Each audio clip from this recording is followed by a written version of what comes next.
Habits અથવા આદત અથવા ટેવ.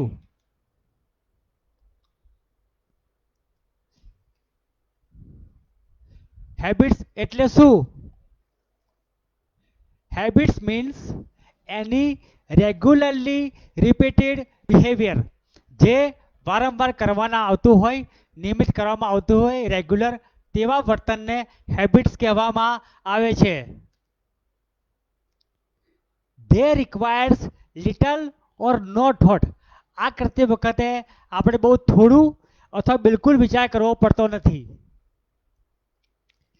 They are learn rather than innate. આ જે હેબિટ છે તે ઇન્નેટ એટલે જન્મજાત હોતી નથી, પરંતુ જીવન દરમિયાન તેમને શીખવામાં આવે છે.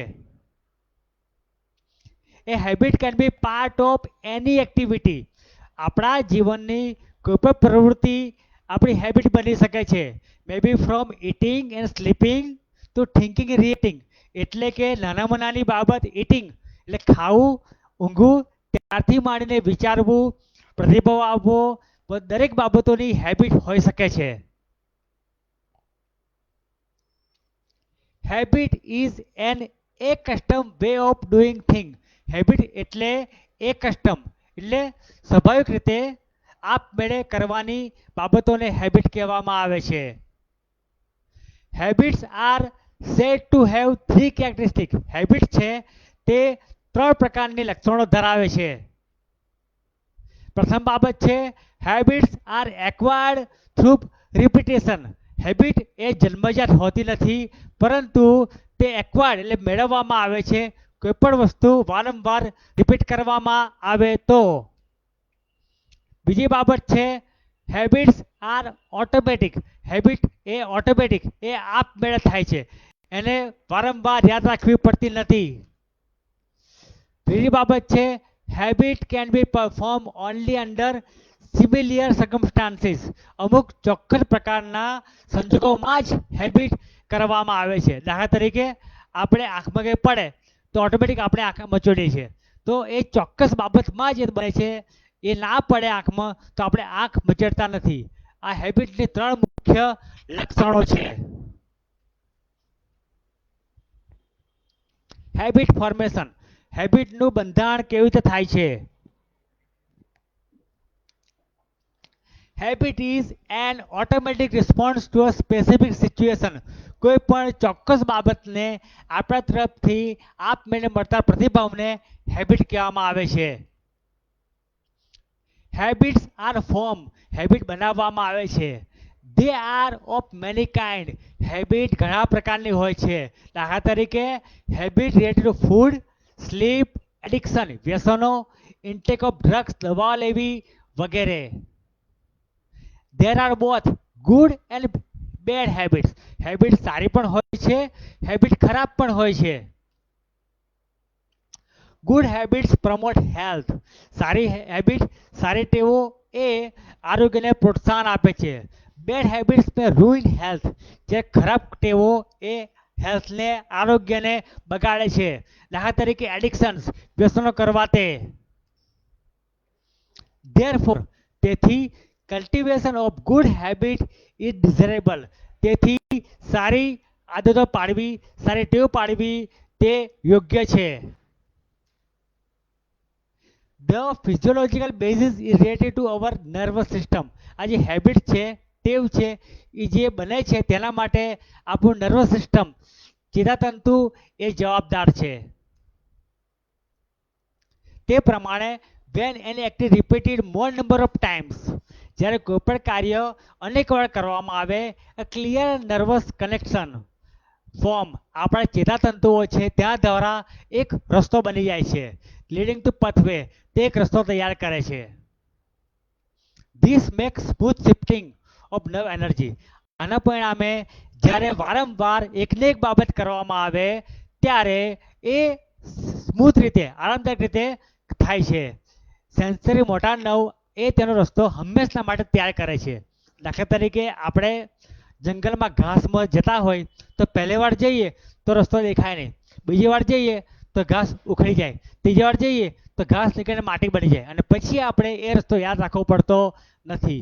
એ જ પ્રમાણે જ્યારે હેબિટ હોય એ પહેલી વાર બને તો આપણા ચેતાકોષોને યાદ રાખવું પડે છે, પણ બીજી વાર ચેતાકોષને યાદ રહી જાય છે અને વારંવાર કરીએ તો ચેતાકોષો એનો ચોક્કસ રસ્તો બનાવે છે, પરિણામે આપણે એને યાદ રાખવું પડતું નથી. દાખલા તરીકે પગમાં કાંટો વાગે તો આપણે ફટાફટ હાથ દઈને કાંટો કાઢી નાખે છે, પણ વારંવાર આપણે કાંટા રસ્તે ચાલીએ તો આપણો હાથ ટેવાઈ જાય છે.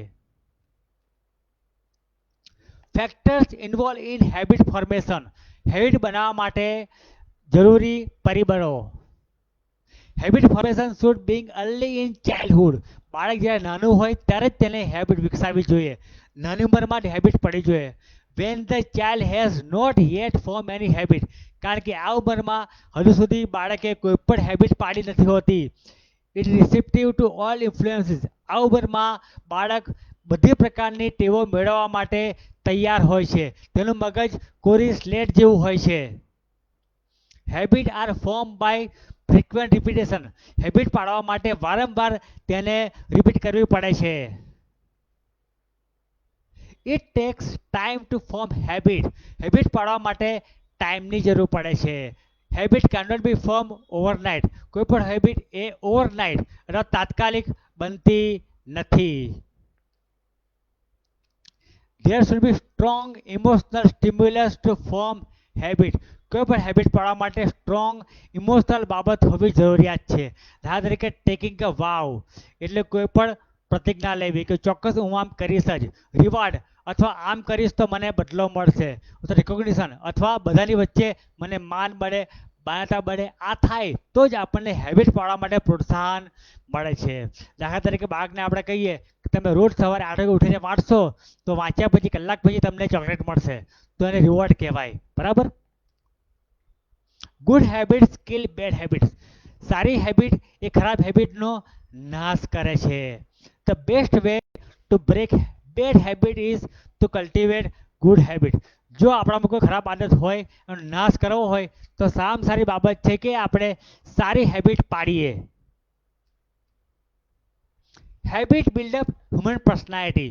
જે હેબિટ છે તેના કારણે વ્યક્તિની પર્સનાલિટી બને છે. જો સારી હેબિટ હોય તો વ્યક્તિની પર્સનાલિટી પણ સારી બને છે, જો ખરાબ હેબિટ હોય તો વ્યક્તિની પર્સનાલિટી પણ ખરાબ બને છે. તેથી હેબિટથી આપણી પર્સનાલિટી બને છે. Man should not become slave to his habits. ક્યારે પણ વ્યક્તિએ તેની હેબિટના સ્લેવ ગુલામ થવું જોઈએ નહીં, but he should remain master. હંમેશા તેની હેબિટ તેના કાબૂમાં હોવી જોઈએ. It is the job of psychologist to find out how good habits can be developed. એ કામ સાયકોલોજીસ્ટનું છે, માનસશાસ્ત્રીનું છે કે વ્યક્તિનામાં સારી હેબિટ કેવી રીતે કેળવી શકાય and bad habits ઇલિમિનેટ.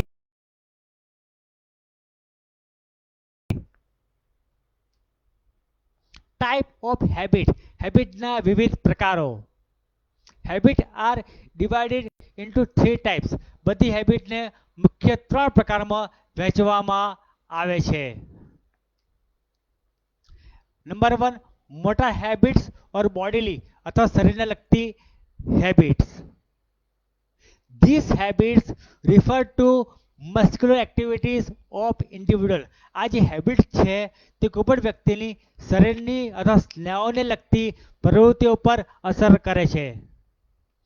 These are the habits related toward physical actions. આ જે હેબિટ્સ છે આપણા ફિઝિકલ શારીરિક કાર્યોને લગતી હોય છે. દાખલા તરીકે standing, sitting, running, walking, exercise, અથવા તો પછી maintaining particular posture of body. આપણા શરીરની ચોક્કસ રીતે બેસવું, ટટ્ટાર બેસવું અથવા વાંકા વળીને બેસવું, આ બધી બાબતો એ આ પ્રકારના હેબિટમાં આવે છે. ઇન્ટેલેક્ચ્યુઅલ હેબિટ એટલે માનસિક બુદ્ધિને લગતી અથવા માનસિક ક્ષમતાને લગતી habit. These are the habits related to psychological process. માનસિક પ્રોસેસને લગતી, માનસિક બાબતને લગતી ટેવો.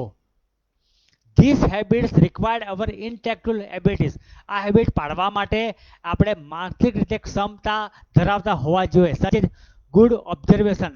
દાખલા તરીકે સારી રીતે ઓબ્ઝર્વેશન નિરીક્ષણ કરવાની હેબિટ, એક્યુરેટ પરસેપ્શન સારી રીતે સમજવા માટેની હેબિટ, પરસેપ્શન એટલે સમજવું, થિંકિંગ બિફોર ડુઈંગ ડિસિઝન કોઈ પણ નિર્ણય લેતા પહેલા વિચારવાની habit.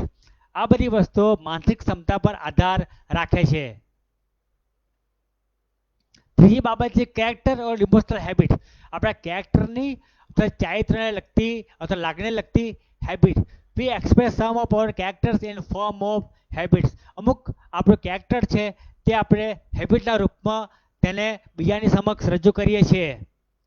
Helping others who are in needs. દાખલા તરીકે જરૂરિયાતવાળા લોકોને સહાય કરવી, ટ્રસ્ટિંગ પીપલ બીજાનો વિશ્વાસ કરવો, બિંગ ઓનેસ્ટ પ્રમાણિક રહેવું, ટેકિંગ ઇન ફ્રેન્ડલી વે બધા લોકો સાથે મળતાવળ રીતે વાત કરવી, હાર્ડ વર્કિંગ સખત કામ કરવું. આ બધી બાબતો આપણા જીવનમાં ઇમોશનલ રીતે વળાયેલી હોય છે.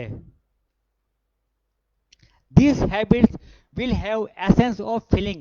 આ જે હેબિટ છે એની અંદર આપણી લાગણીઓ વણાયેલી હોય છે. એન્ડ ઇમોશન્સ આપણી લાગણીઓ અને આપણી માનસિક બાબતો વણાયેલી હોય છે. હેન્સ તેથી this are also cold emotional habits. તેથી આપણે આ હેબિટને ઇમોશનલ હેબિટ્સ તરીકે પણ ઓળખીએ છીએ. Merits of habits. હેબિટના વિવિધ ફાયદાઓ. Development of habit is essential four smooth and effective living. અસરકારક રીતે અને સરળ રીતે જીવવા માટે હેબિટ હોવી જરૂરી છે. Because it uses little energy. કારણ કે હેબિટના કારણે આપણી શરીરની ખૂબ જ ઓછી એનર્જી વપરાય છે, આપણને શ્રમ પડતો નથી. They means less train less fatigue. તેથી આપણને ઓછો શ્રમ, ઓછો થાક લાગે છે, ઓછું હલનચલન થાય છે અને આપણે ખૂબ જ સિમ્પલ અને ક્વિકર ઝડપી આપણે કામ કરી શકીએ છીએ. Good habits provide healthy secure background in every day life. આપણા દરરોજના જીવનમાં સારી હેબિટ હોવાના કારણે તંદુરસ્ત અને સલામત બેકગ્રાઉન્ડ મળે છે. લાઈફ અને ફ્રેમવર્ક જે આપણે એન્જોય કરીએ છીએ, આપણું જીવન બંધાય છે ફ્રેમ તરીકે, જેમાં આપણે એન્જોય કરી શકીએ. દાખલા તરીકે વહેલા ઉઠવું, વહેલા કામ કરવું, વહેલા પરવાડીને વહેલા ફ્રી થઈ જવું, વહેલા વાંચવું, બરાબર. આ બધી હેબિટ આપણને એક ફ્રેમ પૂરી પાડે છે જેમાં આપણે આપણું જીવન આનંદિત રીતે પસાર કરીએ છીએ. The social action will be made easy by habit. આના કારણે આપણે સમાજમાં ખૂબ જ સરળતાથી સ્વાભાવિક રીતે જીવન જીવી શકીએ છીએ. ડીમેરિટ ઓફ હેબિટ. હેબિટના ગેરફાયદા. અહીં આપણે આપણી સારી હેબિટ જોઈએ છે, પણ જો હેબિટ ખરાબ હોય તો એને ગેરફાયદા.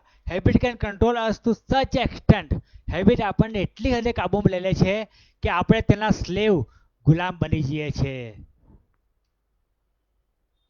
Due to this we may become weak. આના કારણે આપણે નબળા પડી જઈએ છીએ. We lose creativity. આપણે કંઈ નવું કરી શકતા નથી. Or can't learn new thing. આપણે કંઈ પણ નવું શીખી શકતા નથી. Once people cling to habit.